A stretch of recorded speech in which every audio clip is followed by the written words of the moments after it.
Tous les personnes de l'époque que j'ai retrouvées, tous les grands personnages, que ce soit les personnages blancs ou certains personnages noirs, ils sont obligatoirement esclavagistes. Même le père Lafosse, qui était qui était un abolitionniste, un anti-esclavagiste, il possédait des esclaves. Oui. Parce que ça faisait partie des mœurs de l'époque.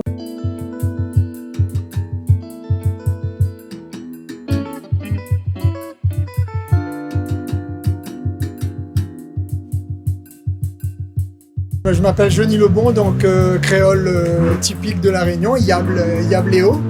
Et donc, elle a écrit 2 bouquins. Le premier, il s'appelle « Regarder un Yab sur l'évolution de son petit pays » où il raconte à travers mon chemin de vie l'évolution de la société réunionnaise sur les 50 dernières années, depuis 1970 jusqu'à maintenant, et comment il voit la Réunion de demain, avec une vision sur la Réunion de demain. Il est né en 70, à peu près. Moi, il est né en 71. Oui. Après, le deuxième que elle a écrit, il s'appelle « Chasseur de guêpes ». Donc, c'est un petit roman que elle a écrit 6 mois après le premier pour sensibiliser à la protection de l'environnement et les thématiques, la protection du terroir, la valorisation de notre manger, la valorisation de notre vivre ensemble et tout ça. Voilà. Aujourd'hui, je viens vous voir parce que vous avez fait une enquête de 2 ans et demi sur les Lebons, parce que vous êtes vous-même un Lebon. Oui. Racontez-moi ce travail-là. Ben, écoutez, la généalogie m'a toujours passionné, l'histoire m'a toujours passionné. Donc, j'ai commencé à m'intéresser à la généalogie familiale. Donc, j'ai fait de l'arbre jusqu'à, sur une branche, je suis remonté jusqu'à 1098, Guillaume le Conquérant. Et donc, en travaillant sur les Lebons, ça m'a donné envie d'écrire un livre sur la généalogie de la famille. Donc, je suis remonté sur le premier Lebon qui est arrivé ici en 1708, oui. Après avoir quitté Port-Louis de Lorient en 1706. Et donc, j'ai fait une enquête sur lui. J'ai regardé comment il vivait sur le Bourbon de 1710. Racontez-nous comment il s'appelait, c'était quoi son prénom à celui-là? Il s'appelait Pierre Lebon d'Illageois, il avait un petit sobriquet d'Illageois. Et en fait, le vrai nom, c'est Espérance ou l'Espérance. Oui. Quand on regarde les actes, son acte de naissance, on a Pierre l'Espérance ou Espérance. Et son papa aussi s'appelait Pierre. Et donc, il est né en Bretagne. Et donc, il est parti, il avait 21 ans, il a quitté sa Bretagne natale. Il est arrivé ici en 1708. Bon, turbulent, un peu, on va dire... il avait un métier, c'était quoi son occupation? Quand il prend le bateau, il est marin ou... Des charpentiers, apparemment. Mm-hmm. Donc, c'était des touches-à-tout à cette époque. Hein. Il touchait un petit peu à tout. Après, il est devenu agriculteur par la force des choses, parce qu'il a eu des concessions à Saint-Paul et donc il a fait de l'agriculture pour pouvoir survivre, l'agriculture de subsistance. Et donc quand il est arrivé à Bourbon en 1708, la Compagnie des Indes voulait déjà l'envoyer à Pondichéry parce que c'était quelqu'un de turbulent, un peu rebelle, un peu tête dure, on va dire. Un batailleur un peu Oui, c'est probablement. Et donc le bon, je donne la raison, probablement ça vient de l'ancien français, bon qui veut dire brave en français, en ancien français. Et donc, il s'est marié à une Lépinay, Jeanne Lépinay. En quelle année, vous savez alors? Il s'est marié dans 1709-1710. J'ai la date. Il l'avait trouvé sur le bateau ou il l'a trouvé à La Réunion? À La Réunion. Oui. Donc, il s'est marié avec elle. Et ce qui m'a semblé bizarre en faisant l'enquête, c'est qu'ils ont mis beaucoup de temps avant un enfant. Quand on regarde la naissance de premier Lebon, qui en fait ne sera pas un Lebon, parce que Jeanne, elle va commettre un adultère avec l'esclave noir de le voisin de sa propriété, qui s'appelle Jacques Velle ou Jacques Vol. Oui, oui. Et donc, elle va avoir en 1716, il va avoir un procès où elle va devoir faire ce qu'on appelle amende honorable. Elle devra subir le poteau, le cheval de bois, c'est-à-dire l'écartèlement, passer à genoux devant l'église de Saint-Paul avec un cierge. Jeanne, c'est une dame blanche, donc... Voilà, une femme blanche qui s'est mariée avec Pierre Lebon et qui a eu un adultère avec un esclave noir. Et l'esclave, lui, il a été identifié, il a été puni également. Oui, Qu'est-ce qui se passait à l'époque pour les... Oui, tout à fait. L'esclave, il a eu apparemment les pieds coupés. Donc, elle a reconnu dans les écrits qu'elle avait vraiment un véritable amour, qu'elle est partie par amour. Elle a assumé cet amour. Et quelques mois après d'être parti marron avec cet esclave, le premier Lebon Pierre-Paul, qui est en fait un bâtard, issu de la liaison adultère entre Jacques Velle et le Jeanne Lépinay, Et donc, tous les Lebon qui vont faire leur généalogie et qui auront Pierre-Paul dans leur arbre généalogique sont en fait des Vels issus de la relation adultère. Et moi, mon premier grand-père de ma branche, qui s'appelle Lebon Louis, Oui. il est né 9 ans, non pas 9 ans, 7 ans après Lebon Pierre-Paul, le bâtard entre parenthèses.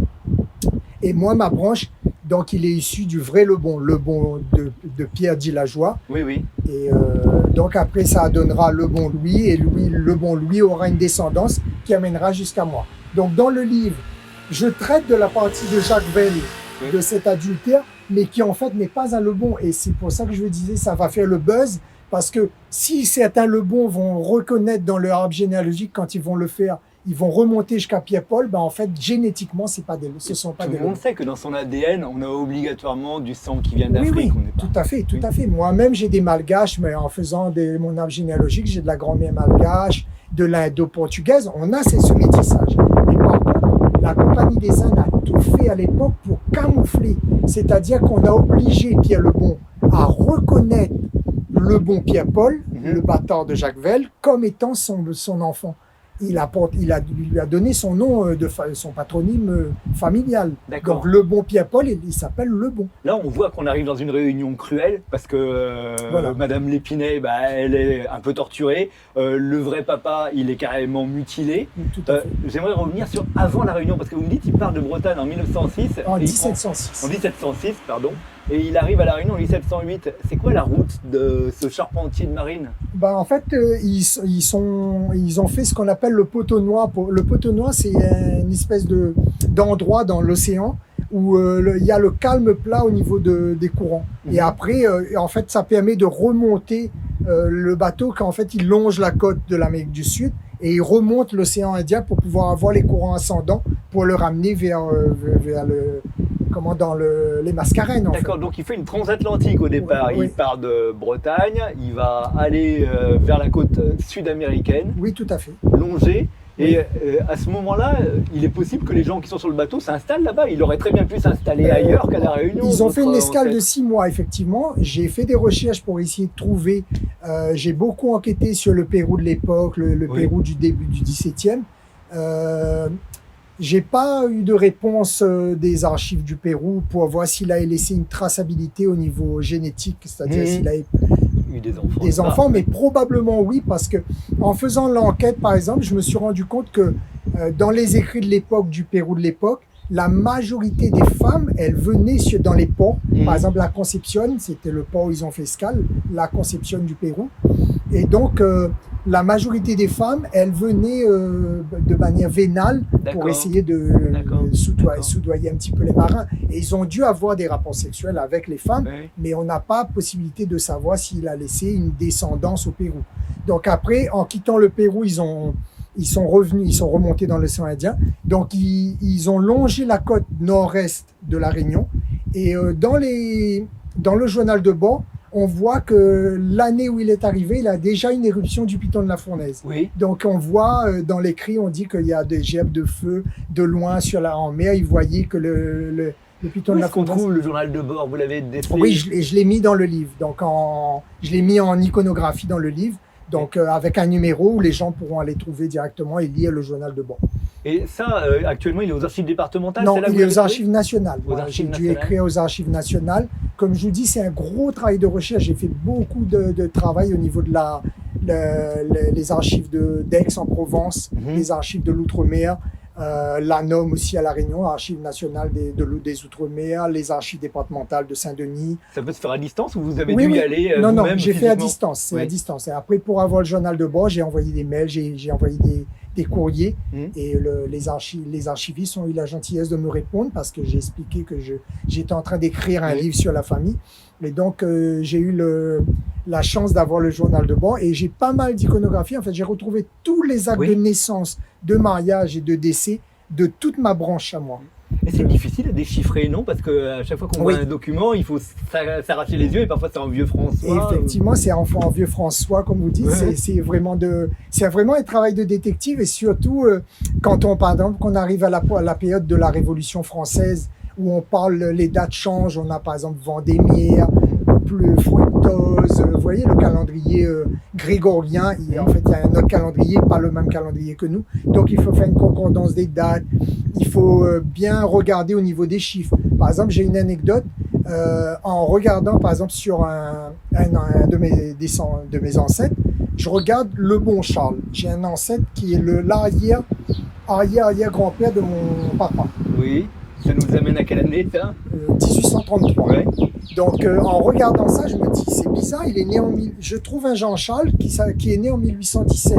Et l'enfant a l'air d'être plus vieux que le papa. Je me dis, c'est pas possible. Donc en vérifiant bien, en allant fouiller vraiment profondément dans les actes d'état civil, je me suis rendu compte qu'il avait un grand frère qui est né en 1817 et qui s'appelait Jean-Charles. Et lui, il est né en 1833 et il s'appelle Charles. D'accord, Charles, donc on refait le lien. donc, Quoi. Voilà, on refait le lien. Et une hypothèse, il passe par les côtes sud-américaines, Ouais. tenues par les Portugais, j'imagine à l'époque. Oui, il y a eu la guerre entre l'Espagne et le Portugal, effectivement. Il y a la guerre de succession de Philippe V, il me semble. Je le dis dans le livre, là, je n'ai pas en tête le nom du roi de l'époque, mais il y a eu une espèce de guerre navale pour la domination des mers à cette période, comme après, il y aura la bataille pour la domination de l'océan Indien entre l'Angleterre et la France entre 1800. On a été anglais entre 1810 et 1815. La Réunion a été anglaise. Mais là, je m'interroge sur les Téchères, en fait. On dit que les Téchères, c'est les Texeras, ça vient du Texera Portugal. d'Amota, effectivement. Et je me demande si c'est pas justement pendant ces escales sur les côtes tenues par les Portugais que les Texeras d'Amota sont montés dans le bateau pour arriver à la Réunion. Possible. Pour l'histoire j'aborde aussi dans mon livre l'histoire des Téchères parce que moi-même, je suis issu d'un Téchère. Ma maman, ma grand-mère maternelle, c'était une Téchère. Donc Texera, Manuel Texera d'Amota, il a été contemporain de Pierre le Bon. Il tenait une auberge à ce qu'on appelle la possession du roi à Saint-Paul, la possession du roi EAOY. Donc il a obligatoirement côtoyé Pierre le Bon parce qu'ils habitaient pas trop loin. Et Pierre le Bon avait une concession sur les hauteurs de Saint-Paul. J'ai retrouvé toutes les concessions qu'il a eues. Et à travers le livre, j'aborde aussi toutes les périodes de l'histoire de la Réunion. Par exemple, la grande ère du café entre 1715 et 1815, où vous savez, par exemple, la Compagnie des Indes obligeait les colons à cultiver du café sous peine de ne pas avoir de concession. Et même si on détruisait, on arrachait un pied de café à cette période-là, on pouvait être puni de mort. Voilà, donc c'était vraiment une culture au bénéfice de l'État. C'est-à-dire, c'est vraiment le néocolonialisme, l'exploitation coloniale. Et les Lebon, c'était des familles prospères ou des petits yabs, comme vous l'avez mis dans votre apparemment, il était prospère, parce que en fait, j'ai retrouvé je détaille dans le livre son inventaire. Et ce qui fait mal au cœur de voir, c'est que dans l'inventaire, c'est vraiment comprendre les mœurs de l'époque. On voit par exemple un violon, des balles de mousquet, on voit des marmites, de la soie, des étoffes, et en même temps, un noir, 33 ans, Valence, 200 livres. Un petit enfant de 9 ans noir, Valence, 50 livres. Vous voyez, c'est détaillé ensemble, c'est-à-dire que on ne sépare pas le matériel de l'humain. Le noir est vraiment considéré comme un cheptel, comme un bien matériel. Et ça vraiment, ça marque. Et vous savez d'ailleurs si politiquement, chez les Lebon, il y avait des abolitionnistes ou plutôt des esclavagistes tous les personnes de l'époque que j'ai retrouvées, tous les grands personnages, que ce soit les personnages blancs ou certains personnages noirs, ils sont obligatoirement esclavagistes. Même le père Lafosse, qui était un abolitionniste, un anti-esclavagiste, il possédait des esclaves. Parce que ça faisait partie des mœurs de l'époque, c'est-à-dire pour le rang social, pour être mis en avant socialement, il fallait, pour pouvoir faire cultiver ses champs, pour pouvoir prospérer, ils avaient des esclaves. Même quand on avait du sang noir dans les veines, parce que vous m'avez parlé de l'adultère du départ, il y en a peut-être eu d'autres, et donc il y a eu des mélanges. Bien sûr. C'est-à-dire qu'on retrouve par exemple Pierre-Paul, qui est comme je vous dis, qui est entre parenthèses un bâtard issu de l'adultère entre Jacques Velle et Jeanne Lépinay. On retrouve, lui, il a cette volonté de dire qu'il est noble. On l'appelle un noble. Vous voyez, quand j'ai fouillé tous les actes de Saint-Pierre, du temps de deux Jean, les fondateurs comme deux Jean, le chevalier Banks, qui a donné son nom au boulevard Banks. En fait, tous les grands personnages de l'histoire de la Réunion de 1700 à aujourd'hui, ils sont dans mon roman. Voilà, détaillés, avec des anecdotes. Par exemple, le chevalier Banks, il était avec une esclave aussi. Il y a plein de blancs comme ça qui ont eu des relations adultères avec d'autres noirs. Et des fois, ils assumaient. Ils disaient, bon voilà, ils reconnaissent, ils affranchissent leur enfant. Ils affranchissaient leur enfant. Et des fois aussi, c'est des relations non consenties. C'est-à-dire, ils violent... voilà, le blanc, il avait droit de cuissage, c'était son bien matériel, il pouvait faire ce qu'il veut, c'était un bien convéable à merci et aussi utilisable. Les femmes et les propriétaires blancs, ils se sont pas gênés pour... Et là, vous m'avez parlé de Lebon, donc, qui était plutôt agriculteur, qui plantait pour la Compagnie des Indes du café quand on les obligeait à planter du café. Oui. Est-ce que dans les 9 générations, il y a aussi des gens qui ont pris des responsabilités politiques Oui, sur les dernières générations, à Saint-Joseph, il y a un Lebon, le frère d'un de mes ancêtres, qui a postulé pour un mandat municipal dans la commune de Saint-Joseph. Et par exemple, si on regarde pourquoi on attend de Lebon sur Saint-Joseph, parce qu'en fait, quand le grand-père, lui, il n'a pas eu de chance. Il est arrivé ici en 1708. Oui. Sa femme l'a fait cocu plusieurs fois. Elle a eu un enfant avec un esclave noir. Donc, imaginez pour lui comment ça a dû être difficile, la honte qu'il a dû éprouver au niveau de la société de l'époque. Parce que c'était reconnu. Il a dû assumer, peut-être à contre-cœur, le fait que de donner son nom biologique à un enfant qui n'est pas de lui. Ça, c'était une obligation de la Compagnie des Indes. Oui, la Compagnie des Indes a tout fait pour que, dans le procès, on retrouve, ils ont forcé la main pour qu'ils reconnaissent l'enfant en tant que Lebon Pierre-Paul. Voilà. Donc, il a eu des soucis lui-même avec la Compagnie des Indes pour avoir fait du trafic de la viande de tortue avec des esclaves noirs. Donc, il a été condamné à des amendes et on a confisqué tous les fûts de graisse de tortue qu'on avait trouvés dans sa maison. Et après, donc, il est arrivé en 1708 et il est mort en 1726. Pas de chance, il est mort écrasé par un arbre. Donc, j'ai mis dans mon bouquin son acte de décès et sur l'acte de décès, c'est marqué Pierre Lebon, dit Lajoie, décédé le 28 décembre 1726, écrasé par un arbre. Il a 40 ans à peu près. 40 ans, voilà, 40 ans. Donc après, la descendance qu'il a eue, donc outre le bâtard Pierre-Paul, il y a eu mon premier de mon côté à moi, le bon Louis. Le bon Louis, il a donné le bon Louis-François, le bon Louis-Paulin. Le bon Louis-Paulin a donné le bon Charles, le bon Épiphane. Le bon Épiphane, le bon Médéric, le bon Marc et Johnny le bon moi. Le 9e. 9e génération, voilà. Et les traces, vous les avez retrouvées aux archives départementales, dans des documents officiels. Tout à fait. Et souvent on reproche que la Réunion, son histoire, elle est seulement dans les documents officiels. Et il faut parfois aller chercher dans la mémoire orale. Oui. Est-ce que vous avez des éléments de la mémoire orale qui peuvent vous éclairer un peu plus sur cette lignée des documents ? Sur les dernières générations, c'est transmission orale, comme vous dites. Par exemple, moi j'ai une grand-mère. Elle est décédée, elle avait 101 ans. Donc, elle a gardé plein. Moi-même, je l'ai connue, elle est décédée, j'avais 16 ans. Donc, on a eu l'occasion de discuter et je vois cette vraie vieille Réunion, cette vieille grand-mère qui buvait un petit rhum charrette au sel, qui travaillait pieds nus dans les champs de canne. C'était une femme courage parce qu'en fait, son mari est décédé en 1921. Le bon Épiphane, qui est le grand-père de mon papa et donc mon arrière-grand-père. Sa femme, le bon Aurélia, son nom de jeune fille, c'était Waro Marie Aurélia, mais on l'appelait Mémère. Elle avait un petit nom gâté, Mémère. Et donc Mémère, elle a grandi à la dure.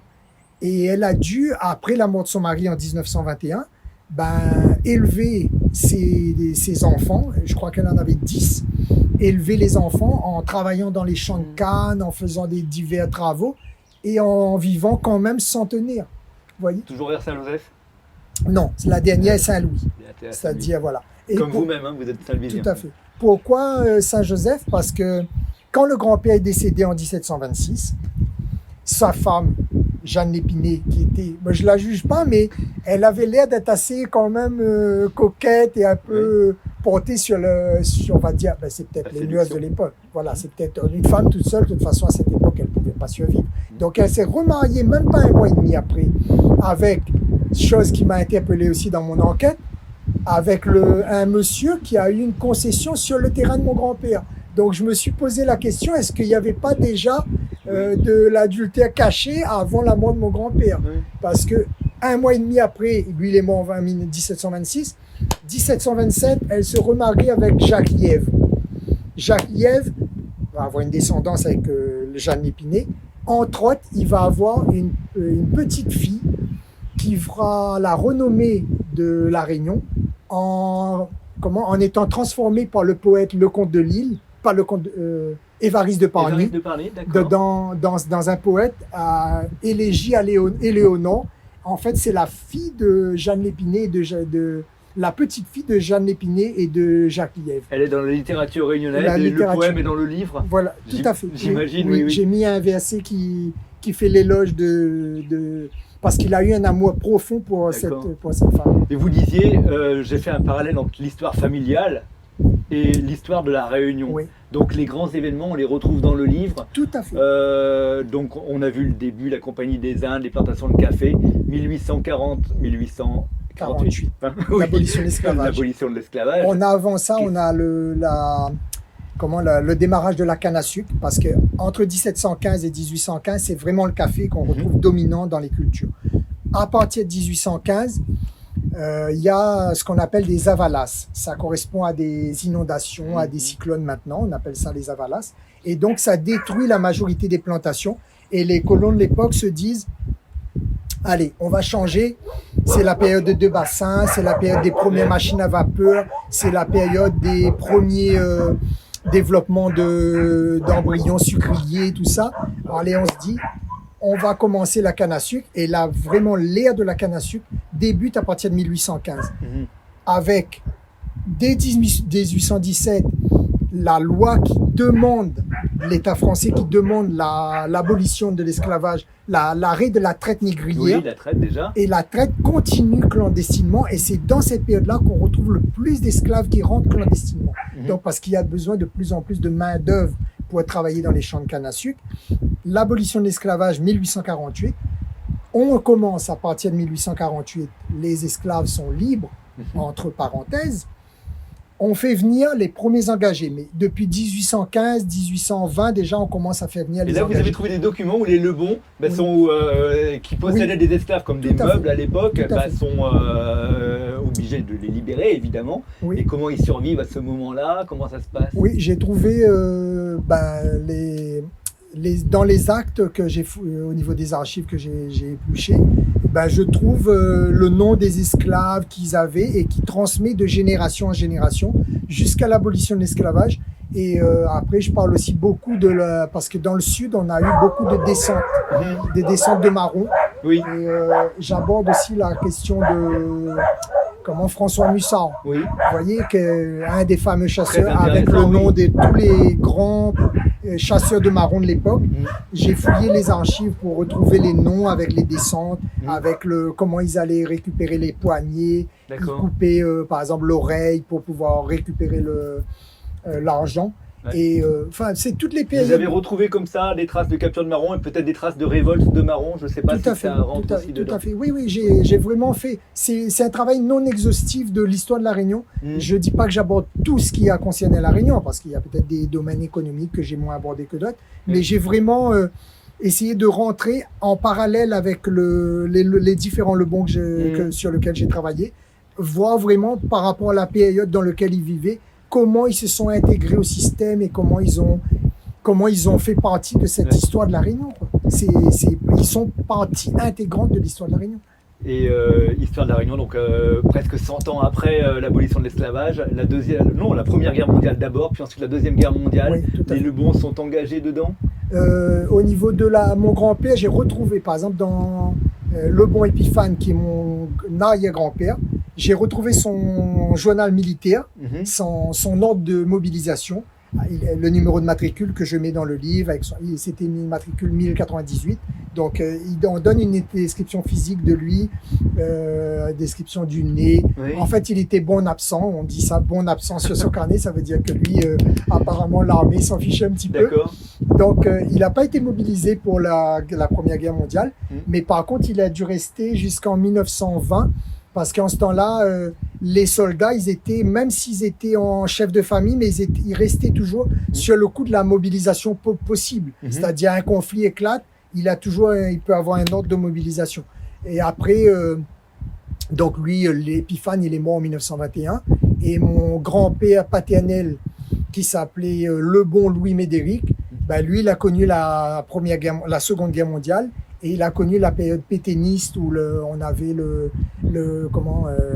un gouverneur qui était proche de Pétain et avec les brimades, la politique où on faisait, les gens devaient avoir des carnets pour manger, des cordes de rationnement et tout ça. Donc je raconte tout ça dans le livre aussi.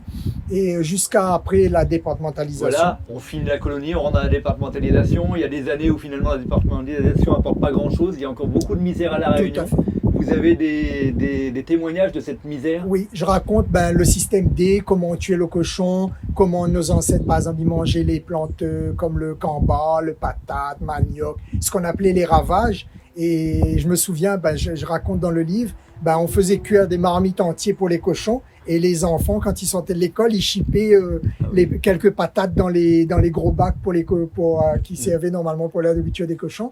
Et après aussi, on était obligé de planter. Je raconte beaucoup le système de débrouillardise où on doit faire des paniers, des chapeaux. Par exemple, mon grand-père, lui, il utilisait la lianesquine, ce qu'on appelle croc de chien, smilax en sileps, le nom latin. Et donc, il a dû, à partir de ses mains, fabriquer des trucs pour pouvoir avoir une survie et pour pouvoir gagner quelques sous pour élever sa nombreuse progéniture. D'accord. Et puis après, les Glorieuses, les 30 Glorieuses, la Réunion qui s'équipe, les logements qui s'améliorent. La période là de aussi, Bré. les Lebons acquièrent des terrains, deviennent fonctionnaires. Tout à fait. Il y a certains qui bénéficient de ce qu'on appelle le bumidum. Donc, dans les dernières générations, les frères et sœurs de mon père, il y a quelques-uns qui sont allés là-bas et qui ont mené une vie, toute leur vie en métropole et qui, à l'heure de la retraite, sont revenus à La Réunion et qui ont prospéré dans divers domaines, dans le domaine de la RATP, dans le domaine de la santé. Ma marraine, elle était infirmière dans un bloc médical là-bas. Donc, c'est les enfants qui n'ont pas subi les enfants de la Creuse, mais c'est la période Bumidum où la majorité des jeunes de l'époque partaient pour essayer d'avoir un Eldorado, un avenir meilleur.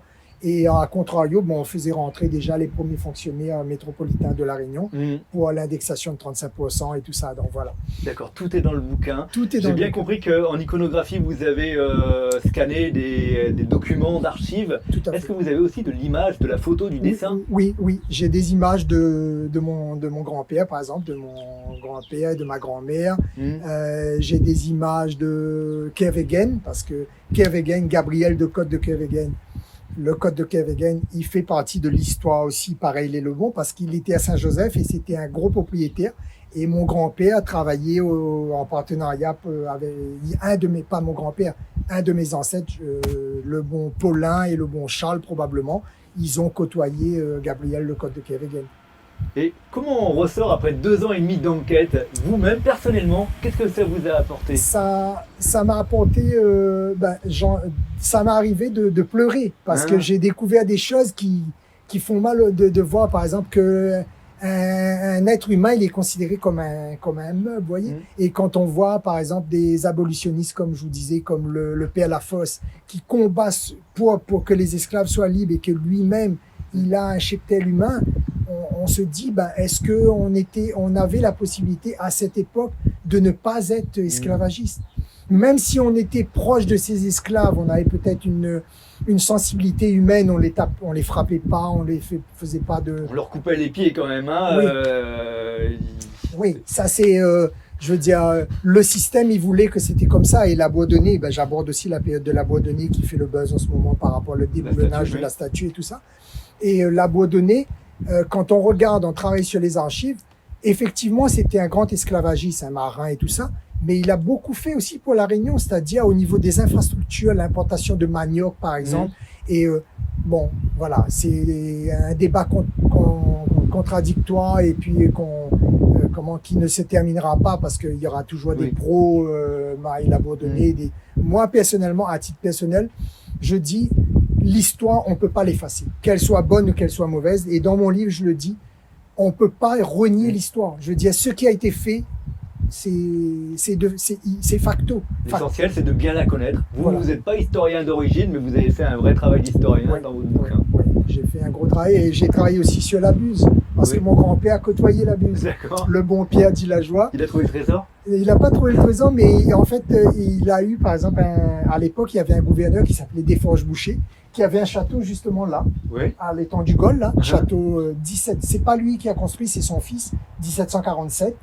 Et Desforges-Boucher, Antoine Desforges-Boucher, il a écrit un mémoire qui s'appelle Mémoire pour servir à la connaissance des habitants de l'île, connaissance à l'ancien français, pour servir à la mémoire mémoire pour servir à la connaissance des habitants de l'île Bourbon, où il reprend 1700 jusqu'à 1720 à peu près, tous les habitants de Bourbon, et avec leur trait de caractère. Ben, je vous dis, il n'était pas tendre avec les gens. D'accord. Voilà.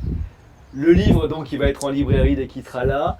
Et il est aussi accessible sur Internet? Oui, en version numérique sur Librinova. Les gens peuvent l'acheter directement en cliquant Librinova, généalogie des Lebon, de la Bretagne à Bourbon. Et après, sur 200 sites en ligne, Fnac, Kobo, Amazon, en fait, tous les sites de culture, Cultura, voilà. Mais très bien. Merci beaucoup pour ce voyage. Oui, franchement, moi, personnellement, le regard que je portais, c'est-à-dire, à la fin du livre, à la fin du premier chapitre, Pierre Lebon, je dis, j'aurais imaginé aimer vivre à cette époque pour voir comment La Réunion. J'aurais aimé pouvoir remonter le temps et être à sa place pour voir quelle vision il avait sur cette Réunion qu'ils ont découvert au 18e. Si vous avez aimé cette vidéo de Parallèle Sud, média réunionnais indépendant, partagez-la. Et si vous voulez soutenir la liberté de la presse, faites un don sur notre site parallèlesud.com. L'info est un droit, mais elle a un prix.